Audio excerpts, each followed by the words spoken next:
Nous allons sur YouTube tous les jours pour regarder des vidéos des personnes qu'on aime et en même temps pour nous divertir après une journée très fatigante. Et il y a des gens qui vont sur YouTube qui ont pour objectif de bénéficier des vidéos éducatives que vous ne les trouverez nulle part. Mais les vidéos que nous allons voir aujourd'hui ne sont pas des vidéos éducatives et même pas des vidéos de divertissement. Les vidéos que nous verrons aujourd'hui sont des vidéos normales et qui cachent derrière des fins tragiques.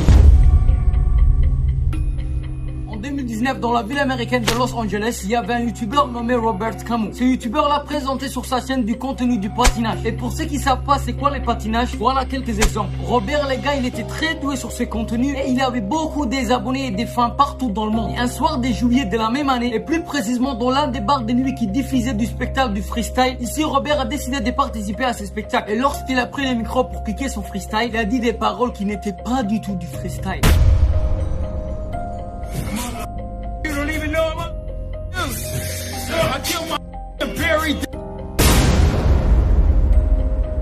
Ce qui est choquant dans ces raps, les gars, c'est que Robert a dit qu'il a tué sa petite amie et qu'il l'avait enterrée sous terre. Et que la police les cherchait partout dans la ville. Ces paroles-là, les gars, ont choqué tous ceux qui étaient présents à ce spectacle. Même ceux qui lui donnaient de l'énergie ont été choqués. Après que Robert a fini de rapper, il a vite quitté le bar. Et après quelques minutes, la police est venue pour l'arrêter car le même jour, le voisin de Robert l'a dénoncé. Car il a vu Robert prendre le cadavre de sa petite amie et l'emmener dans un endroit inconnu jusqu'à aujourd'hui. Après quelques recherches, la police a arrêté Robert. Mais Robert n'a jamais admis qu'il était lui. Mais la vidéo qu'on a vue dans le rap était la plus grande confession que Robert a tué sa petite amie. Et jusqu'à aujourd'hui, la police n'a trouvé aucune trace de la petite amie de Robert. Les gardes de Robert en prison à vie étaient le plus beau cadeau de la police à la famille de la petite amie de Robert.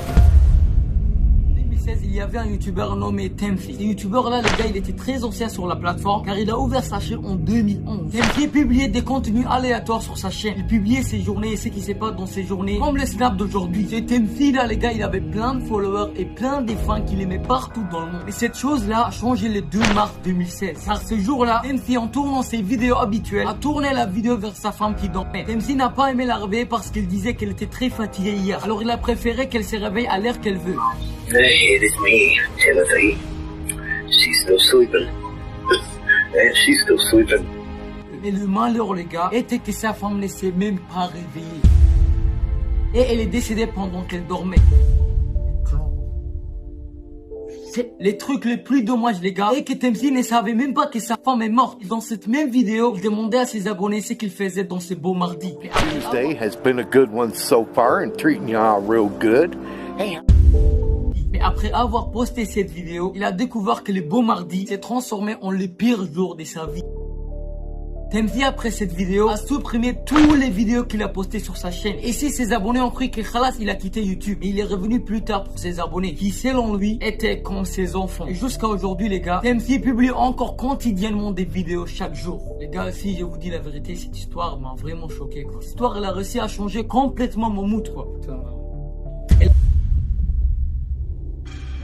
Roadblock Studios, well, actually, hey, and they're almost somewhere in that general area. Parce que le 18 décembre 2022, la chaîne Voti Saxon, qui était propriété de Steven Natal, a commencé un live en direct pendant 6 heures. Et Steven, dans ces lives-là, il jouait à GTA Vice City. Mais dans ces mêmes jours, sa petite amie était victime alors qu'elle était enceinte.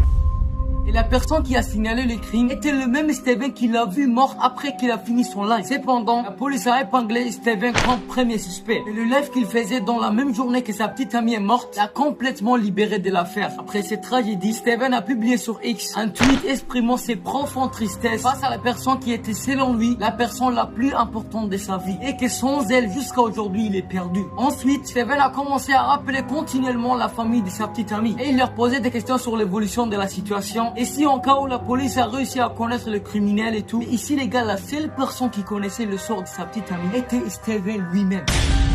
Car il est devenu clair plus tard que Steven était lui-même le tueur.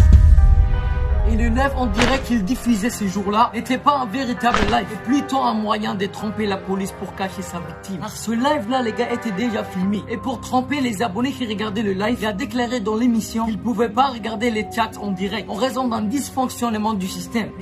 Look at the live chat for some bloody reason, because if I do, it makes the whole thing freeze and OBS just screws up. Well, because this streaming software is kind of up the left, it means I can't chat. Mais ici, les gars, Steven a ignoré le fait que dans les réseaux sociaux, il y a des gens qui sont plus malins que la police. He keeps reiterating that he's live, you know, this is live, and he's staying inside all night. And he's making comments about like how the police force is no longer like equipped to handle cases and there's a rise in crime. It's all very alarming. Et il a été rapidement révélé et c'était lui qui a tué sa petite amie. Et après que la police a examiné correctement le live, elle l'a arrêté et l'a condamné à la prison à vie. Et jusqu'à aujourd'hui les gars, le live est toujours présent sur YouTube. Les vidéos que nous avons vues aujourd'hui étaient des vidéos qui proviennent des profondeurs sombres de YouTube. Et nous avons vu aussi à quel point YouTube n'est pas seulement un site de vidéos géniales et divertissantes, mais aussi un site de vidéos qui se termine tragiquement. Alors les gars, si vous voulez qu'on fasse des épisodes, soutenez cette vidéo là et cliquez sur la pouce bleue. Et sur ce, restez branchés dans les prochains jours. Goodbye.